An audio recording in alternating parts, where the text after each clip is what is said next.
Hello everyone, I am Dharmraj. Welcome to my YouTube channel Shorthand Practice. Please like, subscribe and share my video. I am going to dictate you a passage from Progressive Shorthand Magazine, September month, exercise number 6. So be ready for the dictation. 5 seconds to go. Start. The progress of science in Europe meanwhile confirmed them in their view that scientific education could be imparted only through the medium of English.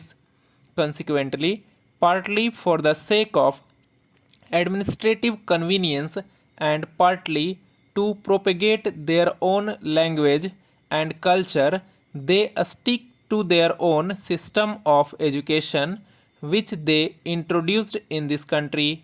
There is no doubt that the education received by our earlier generation was based on this very system.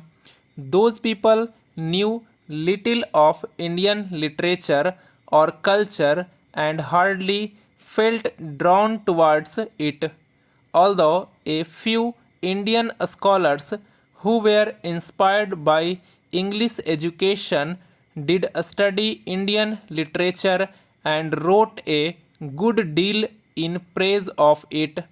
Thus, we find two schools of thought in this country.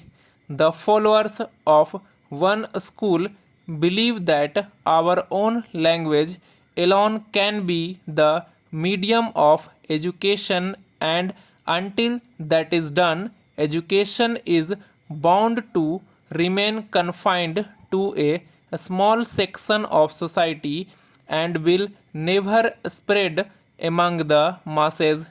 The other school of thought thinks that in this scientific age, our country cannot cut itself adrift from European thought, and that at least higher education should continue to be imparted through the medium of English.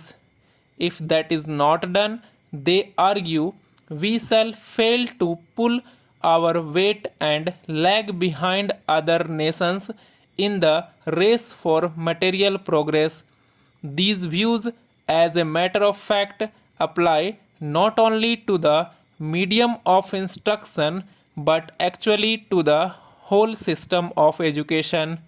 Our people have responded more and more to the call of education during the last 50 years, and this is evident from the phenomenal increase in the number of educational institutions in 1911-12, when Burma and Pakistan were also part of India.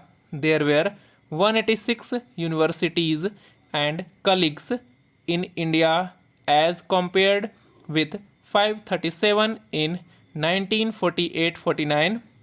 Though Burma and Pakistan had separated, leaving India smaller in area and population, it is clear from the figures that there is a widespread demand for educational facilities.